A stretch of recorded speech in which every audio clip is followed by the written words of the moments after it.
O mundo está diante de um evento profético chocante. A profecia sobre o Papa Francisco pode estar se cumprindo, marcando o fim de uma era e o início de algo muito maior. Será coincidência ou um aviso divino? Assista agora e descubra a verdade antes que seja tarde. Pastor encarou o diabo e algo chocante aconteceu. Graça e paz, amados irmãos, que a bênção do Senhor esteja sobre a sua vida e a sua casa. A palavra de Deus nos diz em Tiago 4,7: sujeitai-vos, pois, a Deus, resisti ao diabo e ele fugirá de vós. E é exatamente sobre isso que vamos falar hoje. Um testemunho impactante, uma experiência sobrenatural que vai fortalecer a sua fé. Mas antes de começarmos, gostaria de pedir um favor especial a você, nosso querido espectador. Se você está gostando dos vídeos que compartilhamos aqui e deseja acompanhar mais conteúdos inspiradores como este, inscreva-se no canal, ative o sininho para receber todas as notificações e deixe seu like. Isso nos ajuda a alcançar mais vidas com a palavra de Deus. Além disso, nos comentários fixados você encontrará o link para o nosso grupo de oração. Entre, participe e compartilhe seus pedidos e testemunhos. Estou ansioso para ler o seu comentário e orar por você. Sua participação é fundamental para continuarmos trazendo mensagens edificantes e de qualidade para vocês. Agora prepare-se para essa poderosa história de fé e vitória, porque o nosso Deus é maior do que qualquer adversidade. Vamos juntos nessa jornada de fé. A minha oração já foi alvo de críticas. Vocês conseguem imaginar isso? Porque quando eu orava no início, eu não orava pedindo anjos de fogo, eu pedia 8 serafins. Se pegar minhas mensagens antigas, vocês vão ver isso. Pastor, de onde o senhor tirou isso? Eu estava na África. Eu fui para a África como um menino. Me convidaram para pregar, eu não entendia nada de batalha espiritual, o assembleiano não se mete com essas coisas. E eu fui apenas para mais uma cruzada.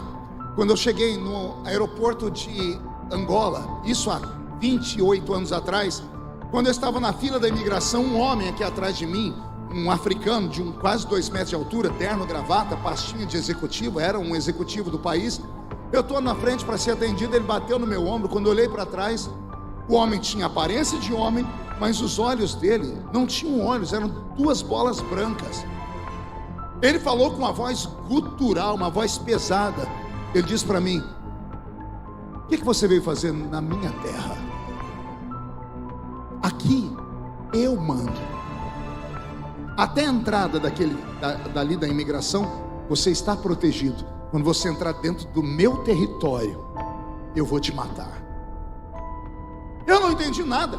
Quando eu fui falar com ele, ele piscou o olho, voltou, os olhos dele ficou normal. Eu não estava falando com um homem, era uma entidade. Mas eu nunca estudei sobre isso. Eu pisei dentro do país, atravessei a imigração. A irmã Ceci, uma empresária portuguesa que foi quem me levou, ela me tirou dali. Eu dentro do carro comecei a passar mal, fui para o apartamento dela, me tranquei no quarto. Um espírito de loucura tomou conta da minha mente. Eu bati a cabeça na parede. Eu fiquei 4 dias sem comer. Eu ia dormir e sentia gente dormindo do meu lado. Ela foi enchendo o apartamento dela de gente de oração que conhecia esse mundo. Eu não conhecia esse mundo. Eu não estava preparado para isso. No 4º dia, quando eu já estava desfalecendo, onde eu já via, eu comecei a ver coisas dentro do quarto. E para mim era porque eu não estava comendo, e eu não sentia fome. Depois do 3º dia de jejum, você perde a fome. Eu estava mais no outro mundo do que desse. Eu dobrei o meu joelho e o Senhor falou comigo: faça esta oração. E o Senhor falou no meu ouvido: 8 serafins. O Senhor disse: olha os 4 cantos do quarto. Eu olhei e disse: peça para que eu coloque 2 em cada canto desse quarto. E quando eu falei: Senhor, mande 8 serafins, 2 naquele canto, 2 nesse, 2 nesse e 2 nesse. Quando eu terminei de fazer isso, explodiu algo dentro do quarto, um barulho que quase tremeu o apartamento. O quarto foi tomado por uma fumaça, mas era uma fumaça fedida. Depois eu descobri o tal do enxofre.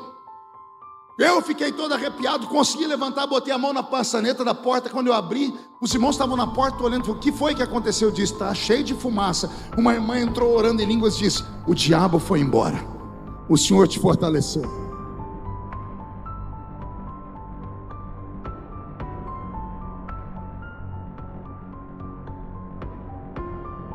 me deram uma sopa, marcamos os dias para o culto. O primeiro culto foi numa Assembleia de Deus em Macolus, ficava a 100 metros dali, dava para ir a pé. O país estava todo destruído com guerras, muitas pessoas mutiladas no meio da rua. Eu fui andando do apartamento dela de baixo até chegar na igreja. Se não caiu no meio da rua umas 50 pessoas endemoniadas, não caiu ninguém. Eu não falava nada, eu passava perto das pessoas, elas caíam estribuchando no chão. Eu comecei a perceber que existe de fato armas espirituais, existe de fato profundezas espirituais que nós não conhecemos.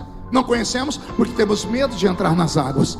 Temos medo daquilo que nós não conhecemos. E eu fui me envolvendo com Deus. Naquela época, dentro de Angola, eu preguei em 40 dias. Foi a primeira vez que eu vi milagres acontecerem, ossos nascerem onde não tinham, pessoas serem curadas de forma miraculosa. Eu voltei para o Brasil com uma outra visão. Fui sentar com os meus pais, eles disseram: calma, cuidado para não ficar fanático. Comecei a fazer as minhas orações por onde eu ia. Senhor, manda anjos ali, anjos aqui. Eu fui chamado pelos pastores mais conhecidos desse Brasil. Me lembro como se fosse hoje em São Paulo, num shopping. Marcaram comigo uma reunião numa sala fechada e disseram: olha, você tem que parar de ficar pedindo anjo na sua oração.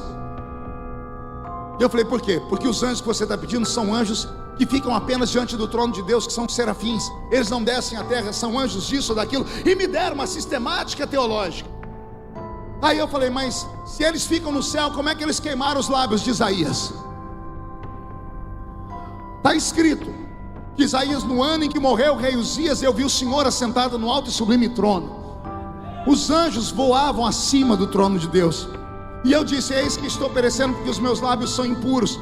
E o Senhor enviou um serafim que pegou com uma tenaz uma brasa de fogo do altar e queimou os meus lábios. Eu falei para eles: Isaías foi levado ao céu ou os anjos desceram onde ele estava? Aí engasgaram, não souberam falar. Não, o negócio é o seguinte: você para de falar isso, senão nós vamos começar a dizer nas revistas, nos jornais, que você é um herético. E eu fui falar com Deus, eu falei: Senhor, o que eu faço? O Senhor disse: vamos enganar eles. Continua orando, só não pede 8 anjos, só pede para eu mandar anjos de fogo. Eu falei: por quê? Porque a palavra seraf significa aquele que arde em fogo. Ela é o prefixo da palavra serafim, ou seja, aquele que arde em fogo e é grande como um gigante. Eu continuo fazendo os mesmos pedidos, só que ninguém nunca mais me incomodou. Por quê? Porque são pessoas que acham que conhecem, mas não conhecem. O pior tipo de crente é aquele que, quando vê você falar em línguas, bater o pé no chão e diz: ó, quieta, que isso aí é coisa de menino. Se as pessoas soubessem o que acontece com um crente que leva ele para esse nível, quando ele praticamente é possuído e ele perde o controle sobre os seus membros, sobre a perna e braço, não é que ele não sabe o que está acontecendo.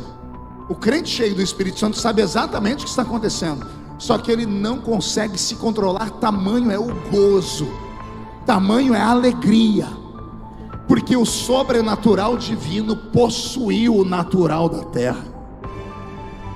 As pessoas que ridicularizam o movimento pentecostal é porque nunca experimentaram. E se tem algum aqui, de repente deve ter um espião aí, de repente tem alguém ouvindo pela internet, cuidado, é melhor ficar onde você está, não venha, porque esse negócio pega.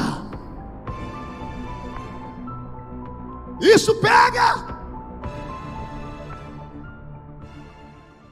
Olá, queridos irmãos e irmãs, quero convidar você a conferir os comentários fixados, onde deixei um link especial para o nosso grupo de oração.